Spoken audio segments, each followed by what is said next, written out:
네, 오늘은 짧게 다윗에 대한 얘기를 잠깐 해보려고 합니다. 사무엘하 12장입니다.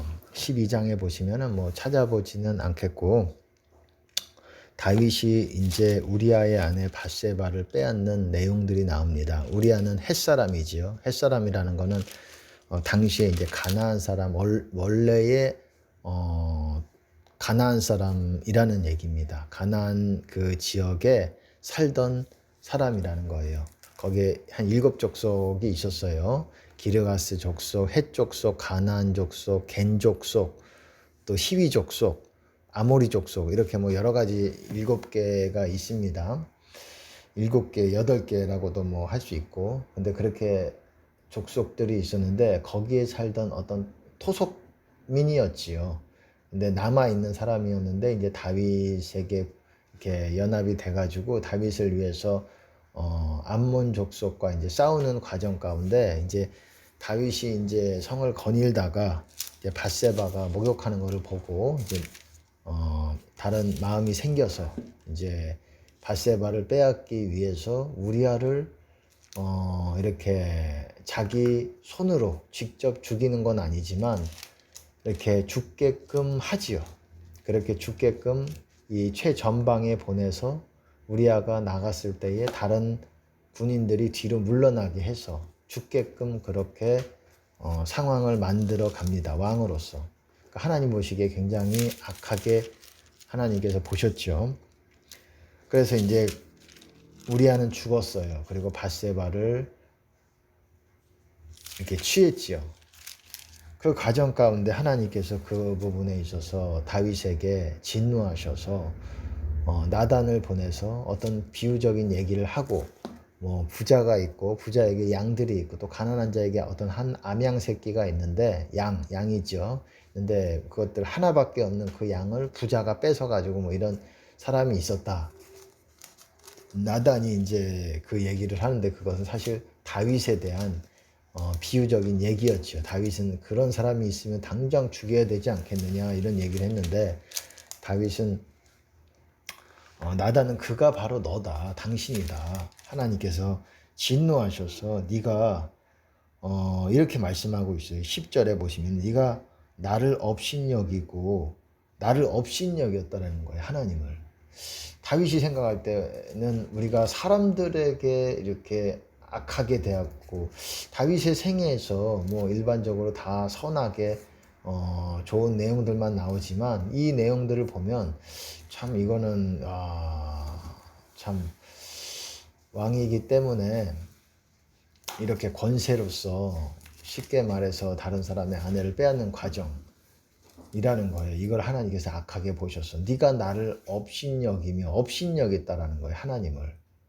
다윗이 이 행동들은 다른 사람에게 악하게 우리가 행동한다라는 거는 하나님을 업신여긴다라는 거예요. 왜? 하나님의 법이 바로 사랑이고 네 이웃을 네 몸과 같이 사랑하라 하셨는데 오히려 네 이웃의 철을 빼앗고 더럽히고 맨 처음에 더럽혔지요. 맨 처음에 관계를 가졌지요. 성관계를 가져서 그 다음에 밧세바가 아이를 배웠어요. 아이를 배워서 이거를 무마하기 위해서 다윗이 우리아를 들어오게 해서 이렇게 뭔가 무마시키려고 했는데 우리아가 너무 어찌 보면은 충성됐어요. 그래서 근데 그런 그를 또한 다윗은 죽게 만들었어요. 왜? 그것이 참 여러 가지 여기서 구체적으로 나오지는 않았지만 제가 이렇게 상황적으로 보면 다윗이 그것들을 이렇게 묵과시키기 위해서 그 아이를 뵌 밧세바의 어떤 그 상황들을 우리아가 이제 그걸 알게 되면 굉장히 이제 추궁을 할 것이고 그렇게 되면은 다윗이 그것이 드러나게 될 것이고 그럼 큰 오점 아니겠습니까? 왕으로서 그거를 가리기 위해서 우리아를 저렇게 죽이기로 선택을 했구나. 그렇게 몰고 갔구나. 몰아갔구나. 물론 자기가 직접 칼로 친 건 아니지만 그 피가 그 우리아의 피가 다윗에게 그 책임이 있게 되겠구나. 다윗에게로 갔지요.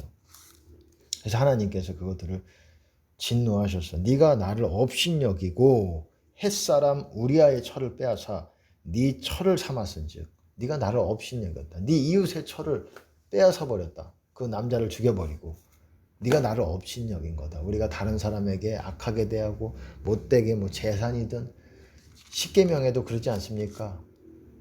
네 이웃의 소유를 탐내지 말라. 10번째 계명이 그거 아닙니까? 탐내지 말라. 네 이웃의 아내든 종이든 아내도 들어있어요. 아내를 탐냈어요. 네 이웃의 아내. 아내를 탐냈습니다.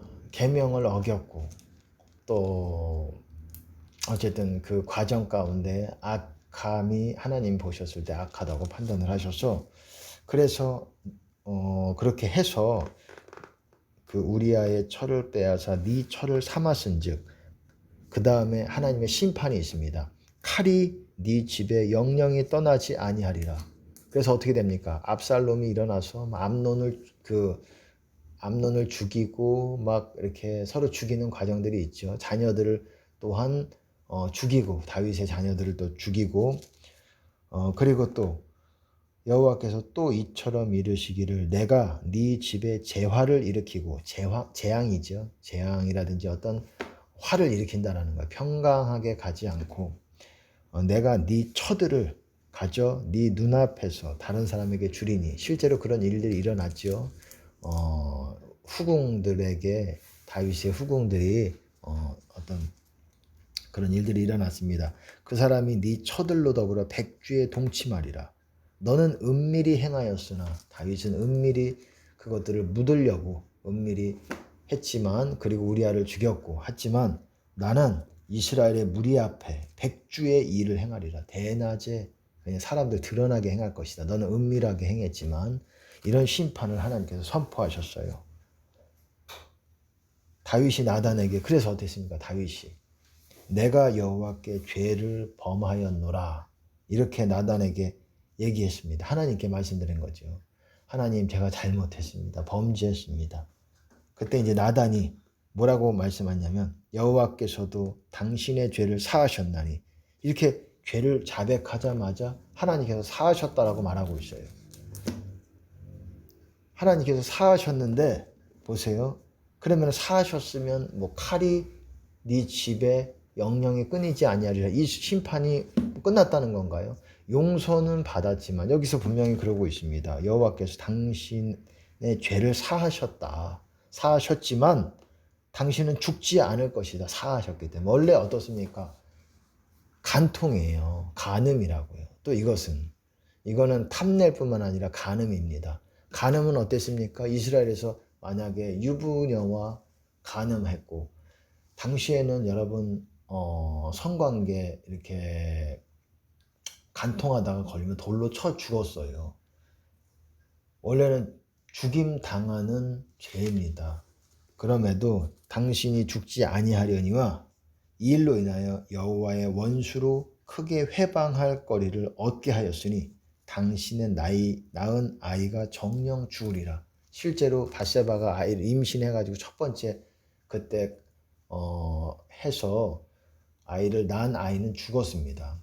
그때 열흘 만에 일해 만에 7일 만에 죽었다라고 말하고 있어요. 태어난 지 7일 만에 죽었습니다. 금식을 했지만 그래도 하나님께서 말씀하신 대로 죽었고 여호와의 원수로 크게 회방할 거리를 얻게 하였다. 이런 겁니다. 여러분 죄는 하나님께 우리가 자백할 때 사함을 받을 수 있지만 그 죄에 대한 그 결과에 대해서는 하나님의 진노가 있고 또 이것을 하나님이 선포하셨어요. 그래서 실제로 일어났죠. 이런 것입니다. 죄를 짓고 바로 끝나는 것이 아니라 여호와의 원수가 뭡니까? 마귀가 우리를 크게 하나님을 믿지 못하게 평강을 깨는 공격들을 회방할 거리를 얻게 하였다라는 거예요. 그러니까 죄를 범해서 마귀가 그 다음에 어떻습니까? 그 다음에 다윗이 평탄치 못합니다. 압살롬이 일어나가지고 막 반역을 하고 난리도 아니었죠. 그렇게 됐다라는 거예요. 압살롬을 또한 잃게 되고 아들도 잃게 되고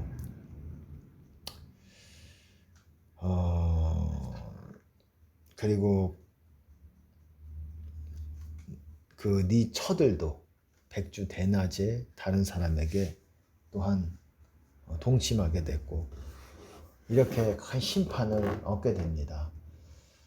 죄라는 게 그런 거예요. 우리가 하나님께 회개하고 자백하면 하나님께서는 용서해 주시고 우리가 결단할 때 용서해 주시고 해 주시지만 입으로 자백할 때 해 주시지만 그 죄의 대가에 대해서는 심판이 남아 있습니다. 의인도 이 땅에서 심판을 받겠거든 하물며 악인과 죄인이리요 이렇게 말씀하고 있어요. 의인도 이 땅에서 심판받는다라는 거예요. 의인은 여러분 모든 죄를 회개한 사람들을 말하는 거예요. 하지만 그도 완전하지 않기 때문에 죄가 있지 않겠습니까? 그 죄도 이 땅에서 그가 심판을 받는다라는 거예요. 하물며 악인과 죄인은 말할 것도 없이 심판을 받을 수 있다라는 것입니다. 그러니까 이 땅에서 우리가 알게 모르게 어떤 재앙들이 우리의 잘못된 행위들로 회개는 했지만 그런 것들이 남아있을 수 있어요. 하나님의 때에 하나님께서 우리에게 심판을 집행하시는 때가 있을 수가 있어요. 그것들을 여러분 다 감당하면 얼마나 고통이 되겠습니까?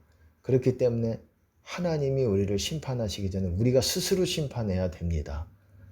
그 말은 무슨 말이냐면은 우리가 스스로 금식하면서 스스로 우리에게 자기를 괴롭게 해야 돼요.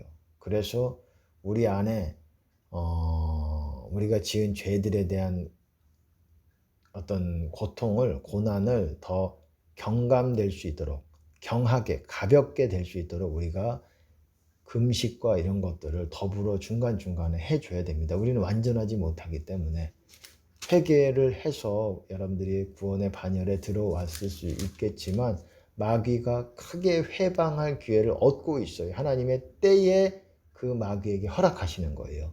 그렇기 때문에 지금 당장은 그런 것이 일어나지 않는다고 할지라도 여러분이 지은 죄들에 대해서 여러분 충분히 여러분을 스스로 심판해서 괴롭게 하지 않고 그냥 좋은 게 좋은 거고 그렇게 배부르게 뭔가 여러분이 편한 삶만을 추구하고 하나님 일을 열심히 안 하고 그렇게 한다면 나중에 정말 크게 고통스러운 일들이 우리에게 일어날 수 있다는 거예요. 제가 드리고 싶은 말씀은 자기를 그러면 어떻게 심판해야 되느냐. 금식하시라는 겁니다. 금식. 하나님께 정하고 겸비한 것들을 유지하고 겸비하게 자신을 겸비하면서 금식을 하시라는 거예요. 금식하고 또한 헌금을 통해서도 죄를 하나님께서 또한 경감해 주시기도 하고 또 사랑으로서 다른 사람들에게 베푸는 하나님 뜻대로 하는 그 사랑을 통해서 다른 사람들에게 사랑을 행하는 것, 이웃에게 사랑을 행하는 것을 통해서 하나님께서 여러분의 심판을 또한 경감하게 가볍게 만들어 주실 수 있다는 거예요. 그것이. 그러니까 열심으로 서로 사랑해서 허다한 죄를 덮으시고 또 씻어내시고 사랑으로 씻어내시고 그리고 금식하면서 또 씻어내시고 하나님 뜻을 행하시면서 씻어내시고 열렬히 예배를 드리면서 자신을 정결하게 하면서